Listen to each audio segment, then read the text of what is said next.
Hello, hello. Hey, Dick, how are you? Please, have a seat. Take a seat if you have one.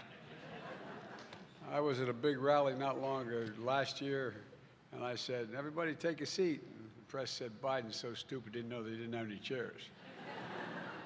Well, hello, Joliet, and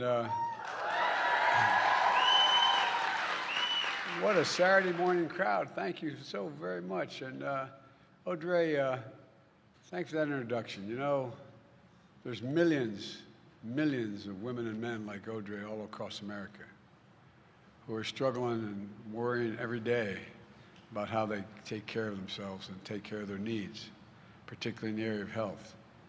You know, thanks to you having one of the best congressional delegations in America, and that's not hyperbole. Including my buddy, and he is my buddy, Dick Durbin. You've been there every step of the way, Dick. Thank you. And Senator Tammy Duckworth, a genuine, we talk about American heroes, this is an American hero. This is an American hero. She risked her life and gave everything. If I had time, I'd spend the whole time talking about what she did, defending our nation, a tireless fighter for her constituents, supporting families and supporting our veterans like nobody else does. And I can't thank you enough for everything you do. I really mean it. Thank you, Tammy. It's great to be with another terrific member of Congress, Robin Kelly, a champion of women and children, not only in her district, but all across America. Seriously, when I have a question, I pick up the phone and I call her and ask for advice. Your very own Congresswoman Lauren Underwood. Lauren, thank you, thank you, thank you. You know, I didn't know Audrey's story. I didn't know what she was going to be saying when she spoke. But the only part of it that didn't surprise me was you picked up the phone and called her. You picked up the phone and called her. You know why? Not only are you a hell of a congresswoman, you're a nurse.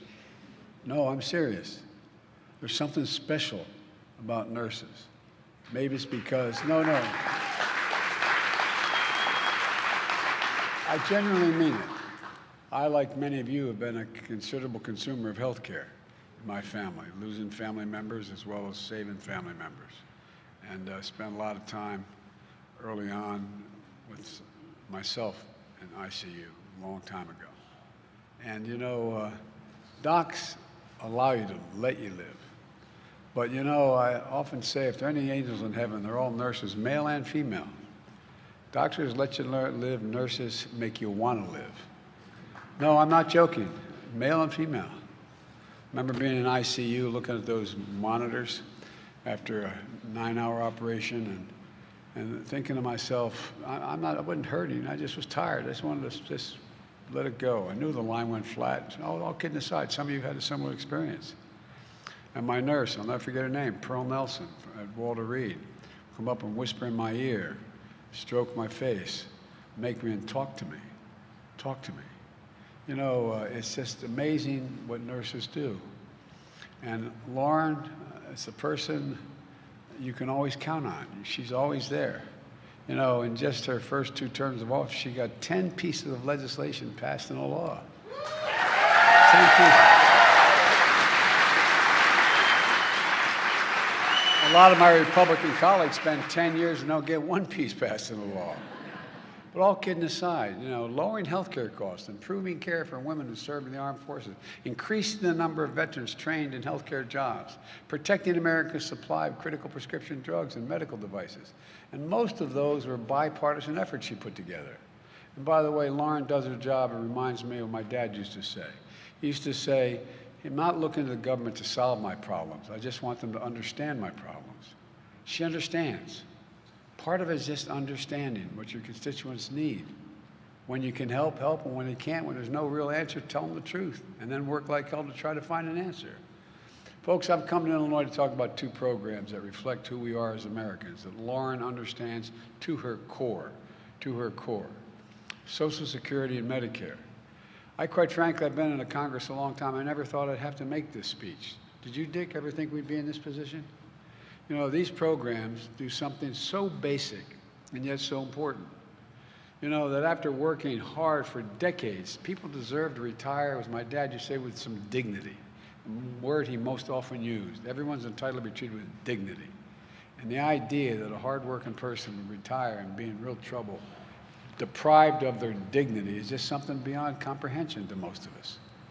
That's how it should be in the United States. Lauren talks about people she grew up with, and the people she represents. They're folks we all know. They're you in this auditorium. They're people I grew up with. Imagine a nurse from Lauren's hometown in Naperville who's been serving patients for decades. She's paid into the Medicare system and the Social Security system with every paycheck. She's getting ready to retire, this nurse, imaginary nurse, trying to make plans for a future. And she's counting on Medicare. She's counting on Social Security to be there for her. Paid into it your whole life. Imagine that young dad working in a warehouse in Joliet with little kids at home. It's a hard job. Comes home every day. He's not thinking about retirement yet, but one day he will. And he'll be grateful for the Social Security and Medicare paying for what he's paying into right now with those calloused hands and aching back. Will be there for he and his family. I mean, it's real. If I can just pause for just a second. I remember my bride, I was lucky.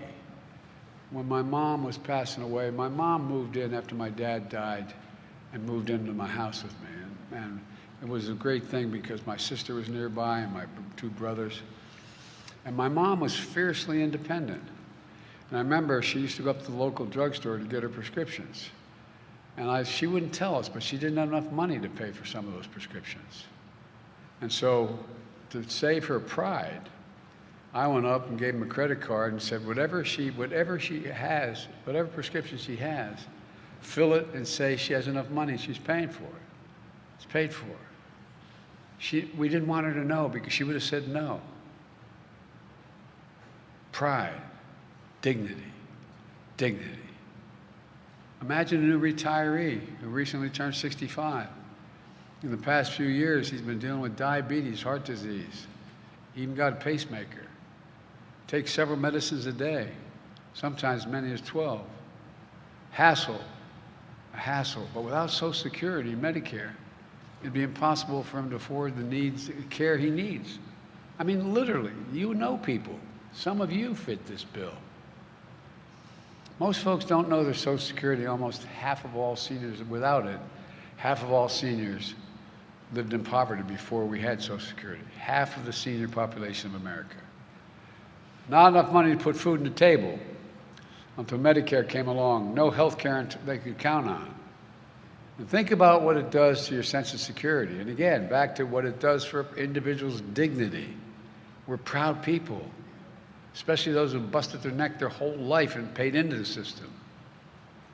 But then we came together as a country and said, no, we can do a hell of a lot better than this. Social Security and Medicare are more than government programs. They're a promise. They're a promise.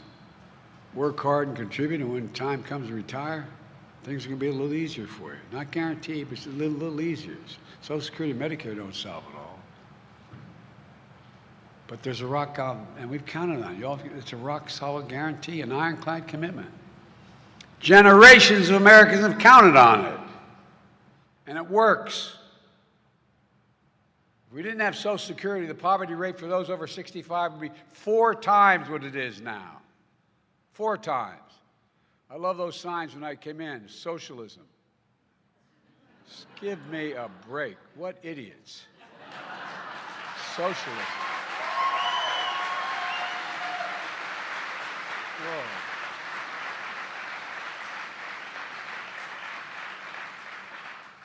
No one ever doubts I mean what I say. Sometimes, unfortunately, I say all that I mean.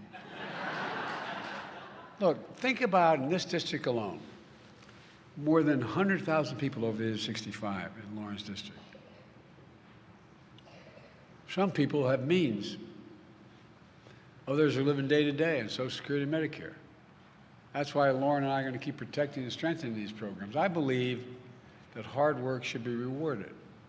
And I believe that we should have leave no one behind. No, I really mean it. No American No American has worked and struggled. That's why, with the help of Lauren and members of your delegation, we passed the Inflation Reduction Act because it made Medicare stronger. Look, take prescription drugs. Folks, we pay the highest price for prescription drugs of any developed nation in the world. Same drug, same exact one, made by the same company, sold in Chicago and sold in Paris. It's cheaper in Paris. Not a joke. No rationale for it. None. And many of these drugs, they come up with their consequence of government research. I'm glad they came up with them. For years, we fought to give Medicare the power to negotiate what they pay for prescription drugs. Just like we do for the Veterans Administration. The VA has been able to, as they should. Hey, so you want to sell us, figuratively speaking, I don't mean it literally, aspirin at a penny a piece, we're only going to pay a half a penny. If you don't want to sell it to us, we'll go somewhere else. But for years, Big Pharma has blocked us from being able to negotiate that. They were the only exception out there. But not this year. We finally beat Big Pharma. Finally. Medicare will finally have the power to negotiate lower prescription drug prices, just like VA. Additionally, seniors will see their out-of-pocket expenses for prescription drugs capped. You know people, maybe some of you, are paying $7,000, $8,000, $10,000 a year for prescriptions because you have cancer or other serious disease. Well, guess what? Because of the help of this delegation sitting in front of me, we capped that level. No senior starting January 1 will have to pay more than $2,000 a year for all their drugs. And go back. Whether their bills are now $7,000, $8,000, $10,000, $12,000, $14,000 a year, no more than $2,000 a year, and the companies will still make a lot of money. Starting in January, we're capping the cost of insulin for seniors with diabetes. How many of you know somebody who needs insulin for their diabetes? Raise your hand. Every audience. See that, Dick? Almost everybody, you know, I would say at least half this audience raised their hand. You know how much it costs to make that particular that insulin? It costs $10, T-E-N, $10 to make it. That's it, 10. With packaged, this isn't working, I guess. With his package, they don't want me to wander, I guess. With it packaged, maybe as much as 15. Well, some of you are paying $400, $500, $600 a month for that insulin. Well, guess what? You're not going to have to pay more than $35 a month, period. $35 for one insulin. So starting in January, one other thing we changed. Starting in January, Big Pharma raises drug prices faster than inflation. They're going to have to write a check for the difference to Medicare. What's the rationale? This past year, drug companies raised the price on more than one middle of this recession, quote unquote, as Republicans say. It's not a recession, but middle is really turned down here in terms of expenses that people are paying at the kitchen table. They raised the price of 1,200 drugs higher than the rate of inflation. Just last year. We're putting an end to that. Plus, for seniors on Medicare Part D, recommended vaccines like shingles vaccines are going to be available for free, no copay. Last year, more than 2 million seniors got that shingles vaccine at an average price of $100 for it, but some had to pay as much as $200. And you wonder how many seniors skipped the shot because they couldn't afford it. You know, we don't have to make that choice anymore. And we're making hearing aids affordable finally for over-the-counter, for people who don't have to pay for those expensive visits. The FDA estimates it's going to save as much as $3,000 per pair of hearing aids. And one more thing. For the first time in a decade, Senior Social Security checks are going to go up and Medicare is going to come down. First time. Folks, all this hard-won progress is because of your delegation, not a joke. I wish I could say Republicans in Congress helped make it happen.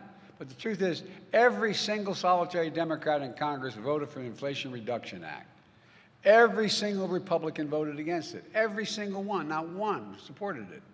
And now Republicans are calling to tell us their number one priority to repeal the Inflation Reduction Act.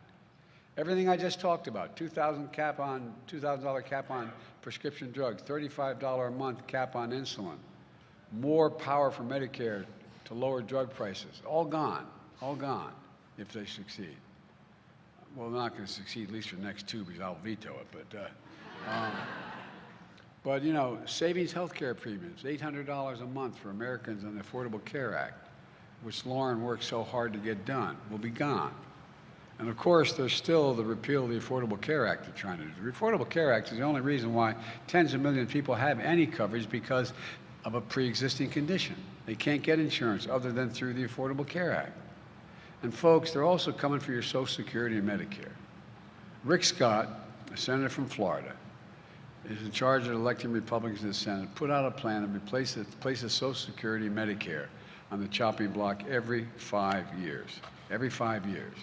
And that means every 5 years, Congress is going to have to vote to cut, completely eliminate, or keep it as it is. This is their little, this is Scott's Republican platform they put out. Let me read from it. All federal legislation sunsets every 5 years. If the law is worth keeping, Congress can pass it again. So every 5 years, you're going to have to vote on whether we're going to have Social Security anymore, or cut it, whatever. Every 5 years. I mean, what is with these guys? Same with Medicare. In other words, it goes out of existence if we don't vote to keep it. Isn't that wonderful? And then along came Ron Johnson, Senator Johnson from the state of Wisconsin. He thinks waiting every 5 years to try to eliminate Social Security is too long. He thinks Social Security and Medicare should be in the chopping block every single year, along with veterans' benefits and everything else in the federal budget. If Congress doesn't vote to keep it, it goes away. It's gone. You've been paying for this your whole life. Now these guys want to take it away. Who in the hell do they think they are? I really mean it. Think about it. I mean, they're saying it out loud.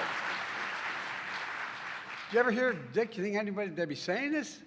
We knew where their heart was, but the idea. And what do Republicans want to spend that money on instead? Well, what they want to do, they're really upset with Dick and all of us for making sure that the 55 Fortune 500 companies that paid zero in tax now have to pay a horrible 15% in tax. Well, I want to go back. I want to go back here. Look, think about it. Think of what these guys, they want to make the tax cut that they voted under the last president.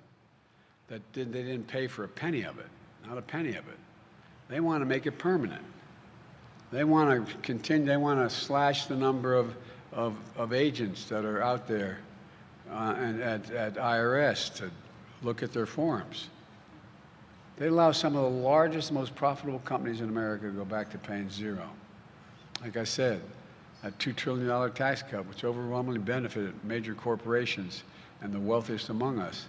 They want to make sure it's, and by the way, when I ran, I promised you that no one making less than $400,000 a year would have a single penny in their taxes increased. And I've kept that promise. Not a single penny.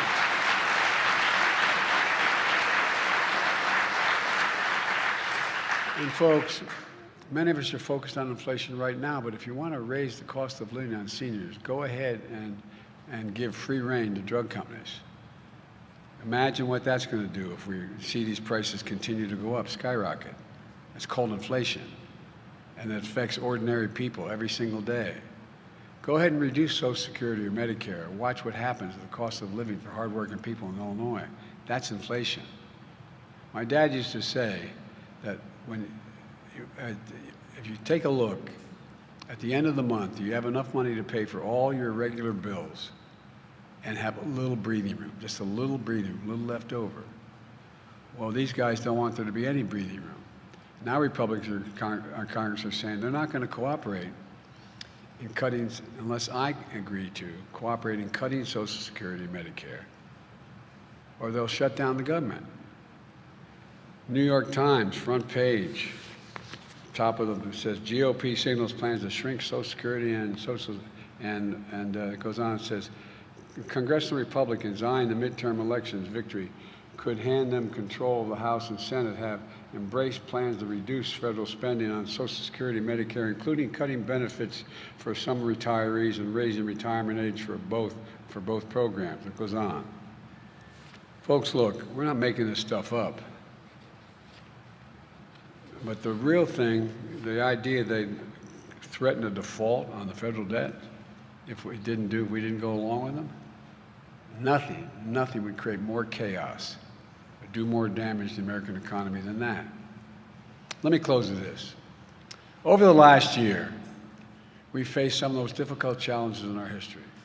We're making real progress thanks to people like Lauren and the rest of your delegation. As I said, she's a nurse at heart. She'll protect Social Security and Medicare, take on big pharma and lower drug prices, make Americans' health care a right, just not a privilege. All of you are the reason I've never been more optimistic about the future of America. You just have to remember who in God's name we are. We are the United States of America. There's nothing within our power that's beyond our power. There's nothing, I really mean it, nothing. We're the only nation in the world that's come out of every crisis stronger than we went in it. The only one. It's because of who we are. And we're forgetting it. We've got to step up. We've got to make sure we protect the American people. Basic fundamental rights that are in jeopardy. And right now, we have 3 more days. 3 more days. If you haven't already voted, and an awful lot of you have, make sure you vote. If you have voted, go knock on your neighbor's door. Take them to the polls. Help them out. Convince them to work. Convince them to show up and vote. And I'll take my chances. Democrat or Republican, they haven't voted. I'd have them vote, because they know what's going on. They really do.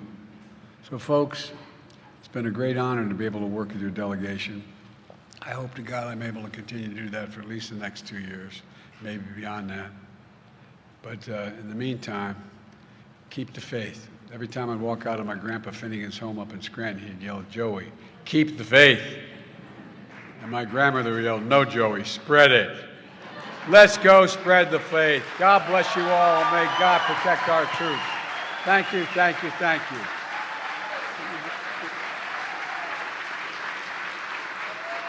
One more thing.